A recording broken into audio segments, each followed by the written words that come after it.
Bonjour à toutes et à tous, bienvenue à cette visioconférence, je suis Guillaume Lannoy, directeur commercial de Huxo. Nous sommes ensemble pour aborder une thématique particulièrement importante et surtout d'actualité, comment assurer un déconfinement en toute sécurité. Je vous propose d'articuler notre conférence autour du sommaire suivant. Nous allons bien sûr commencer par nous présenter en quelques mots, j'aborderai ensuite l'évolution du risque numérique depuis la période de confinement, les conséquences sur la sécurité de votre informatique suite à la mise en place du télétravail. Nous verrons surtout comment éviter un nouvel arrêt d'activité. Puis je vous proposerai des mesures de précaution immédiatement applicables. Et enfin, je répondrai avec grand plaisir à l'ensemble de vos questions. C'est parti, je vais donc commencer par nous présenter. Le groupe Atempo Huxo, 100% français, est le leader européen de la protection des données. Il intègre en interne l'édition des logiciels de backup pour les cibles PME et grands comptes, la construction de matériel de stockage spécifique, l'hébergement des données en cloud souverain et certifié données de santé, et dispose également de son propre laboratoire de recherche sur les technologies de l'intelligence artificielle. Notre service est la préservation de l'écosystème de données. Depuis 25 ans, nous apportons notre expertise, quelle que soit la taille de votre organisation, à travers un réseau de partenaires de proximité certifiés. Toutes les solutions du groupe sont labellisées France Cybersecurity, label décerné chaque année par un collège d'experts indépendants lors du Forum international de la cybersécurité. Nous sommes membres partenaires depuis 2016 du dispositif gouvernemental pour l'assistance et la prévention du risque numérique, cybermalveillance.gouv.fr.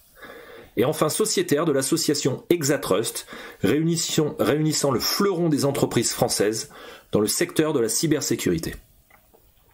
Nous sommes également éditeurs membres de la French Tech 120, programme destiné à faire émerger les licornes françaises du numérique avant 2025 et vainqueur en 2019 des Cyber Security Awards, meilleure solution de protection, sauvegarde et restauration de données dans la catégorie PME. Abordons maintenant le sujet premier qui nous intéresse. Quels sont les risques liés au numérique et comment ont-ils évolué depuis le confinement ? Le Covid-19 a poussé beaucoup d'organisations, parfois à la hâte, à la mise en place du télétravail pour tout ou partie de leur équipe. Cette mise en place d'infrastructures permettant aux équipes de continuer leur activité, même à distance, est une marque essentielle de résilience pour les entreprises en cette période. Mais au-delà de la gestion des flux opérationnels, des ressources humaines, une autre question doit être prise au sérieux, la question de la cybersécurité. Avant cette crise, un tiers des entreprises déclaraient que la dernière perte de données survenue avait directement impacté leur activité. Or, depuis la crise, le nombre d'attaques a augmenté de 667%. Une PME française a déclaré avoir subi le 27 avril un nombre record de 17 000 tentatives d'attaque. Les tentatives d'hameçonnage, fraude sur Internet visant à obtenir des renseignements confidentiels, comme par exemple des mots de passe ou des informations bancaires afin d'usurper l'identité de la victime, sont en hausse de plus de 400%. On ne compte plus le nombre de propositions sur la vente de gel hydroalcoolique, de masques, ou voire même des abonnements à Netflix gratuits. Depuis un mois, le nombre de dénis de service, attaques pour saturer les réseaux et les rendre indisponibles, a doublé et depuis le début de la crise, 50% des noms de domaine liés au thème du coronavirus appartiennent en fait à des acteurs malveillants et peuvent donc amener à l'installation de logiciels néfastes, soit par le simple clic des utilisateurs, soit via des téléchargements sur des sites supposés être légaux et autorisés. À ce sujet, même l'OMS a dû récemment prendre la parole pour alerter la population sur les fraudeurs agissant au nom de l'OMS. Les dégâts liés à ces attaques sont lourds de conséquences, bien sûr. Des applications qui ne fonctionnent plus, par exemple. Mais dans la plupart des cas, c'est désormais une paralysie totale de l'activité. Le confinement venait d'être envisagé quand la ville de Marseille a vu son système informatique être piraté. Il lui aura fallu 4 semaines pour juste rétablir des services essentiels comme l'état civil. Les pirates informatiques se professionnalisent en proposant désormais, contre une rançon, le déblocage des données attaquées. Ces dernières ont d'ailleurs bondi de 35% pour atteindre en moyenne 45 000 € chez les PME. Ce sont les clients malheureusement les plus vulnérables et donc les premiers à payer. Et plusieurs centaines de milliers d'euros dans les grands groupes. Alors que l'entreprise est déjà paralysée, pour inciter au paiement, le pirate ira même jusqu'à menacer de divulguer publiquement les données de l'entreprise. Mais le taux de récupération des données, suite à un ransomware, ne cesse de baisser pour atteindre dans certains cas seulement 40%. Bien sûr, la recommandation officielle de l'ANSSI, l'Agence nationale de la sécurité des systèmes d'information, est de ne jamais payer la rançon. Près d'une entreprise sur deux considère donc les incidents cyber comme le principal risque sur leur activité. Mais comment faire? Quels gestes adopter et quelles sont les mesures à prendre quand 59% des entreprises se déclarent pas ou peu préparer une cyberattaque? Et ce phénomène s'est bien sûr amplifié avec le télétravail. Pour bien comprendre les conséquences du télétravail sur la sécurité de votre informatique, il faut rappeler que le télétravail a été mis en place de manière soudaine et très souvent non anticipée. D'un point de vue sécurité informatique, le télétravail expose en fait davantage les informations de l'utilisateur en raison de sa localisation dans des lieux n'ayant pas les moyens de protection qui sont habituellement mis en œuvre dans les locaux de l'entreprise. Et le phénomène ne s'est pas arrangé avec les différents devices qui sont utilisés en dehors du cadre de l'entreprise. 65% des décideurs informatiques ont déclaré découvrir de nouveaux appareils sur leur parc informatique. Un constat qui ne pourra donc aller qu'en s'empirant, avec désormais une tendance grandissante à l'ouverture au télétravail. 47% des entreprises pensent même que ce manque de visibilité et de contrôle les rendra plus vulnérables aux cyberattaques. Dans le cadre du télétravail, nous retrouvons donc deux cas de figure, normalement parfaitement cloisonnés, qui se retrouvent complètement mélangés.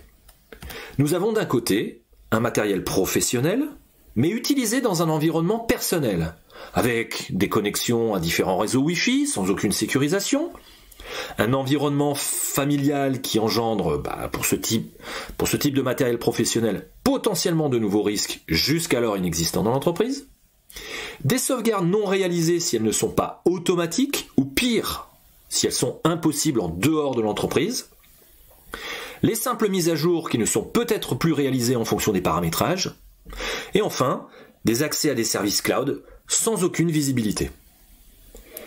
Et d'un autre côté, nous avons à contrario l'utilisation d'un matériel personnel, mais dans le cadre professionnel. Ce matériel, inconnu, non vérifié, avec l'installation en urgence et par un public pas forcément averti, de services de visioconférence, ou le téléchargement et l'utilisation de jeux pour les enfants. Ce sont des portes grandes ouvertes aux fichiers de l'entreprise pour la diffusion des malwares présents potentiellement sur le poste personnel. Et enfin, des sauvegardes inexistantes dans la plupart des cas, et des mises à jour trop anciennes, voire des logiciels avec des versions même plus maintenues par l'éditeur lui-même. Tous ces ordinateurs, utilisés au domicile en télétravail, et dont la vie n'a pas été très hygiénique, sont autant de facteurs à risque pour la sécurité informatique de votre entreprise. Les salariés ont donc pu, sans le savoir, infecter leur ordinateur et risquent d'en faire profiter tout le réseau de leur entreprise le jour où ils regagneront leur bureau. Dans les ordinateurs comme dans les locaux, un bon nettoyage doit s'imposer et des mesures drastiques doivent être anticipées. Tout comme les professionnels de santé ne cessent de répéter les gestes barrières à appliquer pour éviter de contracter le virus, en cybersécurité, il en existe également pour préserver son parc informatique et éviter un nouvel arrêt d'activité qui serait désastreux pour vos entreprises. Alors pour assurer une hygiène numérique, les premiers gestes barrières sont essentiels. Cela passe avant tout par la sensibilisation des collaborateurs sur les bonnes pratiques à adopter, de changer régulièrement vos mots de passe et de mettre à jour l'ensemble de vos logiciels. Pour éviter l'arrêt de votre activité, l'unique vraie solution est la mise en place de l'arsenal curatif. Vous devez vous assurer de préserver quotidiennement vos données, et ce plusieurs fois par jour. automatiser ce processus pour abolir tout facteur humain. Mettre votre écosystème de données en lieu sûr, si possible sur 2 supports distants.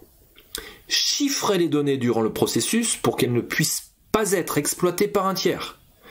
Garder l'historique de l'entreprise pour revenir sur des versions antérieures.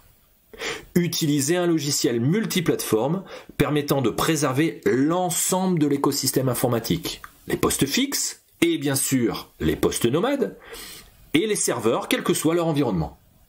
Surveiller quotidiennement afin de prévenir un éventuel dysfonctionnement, c'est ce qu'on appelle le maintien en condition opérationnelle. Et enfin, mettre en place les moyens pour une reprise instantanée de votre activité. Enfin, pour compléter cet arsenal curatif, nous conseillons vivement de mettre en place également un arsenal préventif, afin de compléter l'action de l'antivirus par un anti-malware de nouvelle génération, pour s'assurer la notion de endpoint protection, la protection du post-utilisateur final, qui, on l'a vu, est aujourd'hui la source d'entrée des menaces. Ces actions vitales, pour éviter un nouvel arrêt de votre activité, doivent vous permettre de répondre positivement à cette question essentielle. Êtes-vous sûr à 100% de pouvoir préserver l'intégralité et l'intégrité de votre écosystème de données?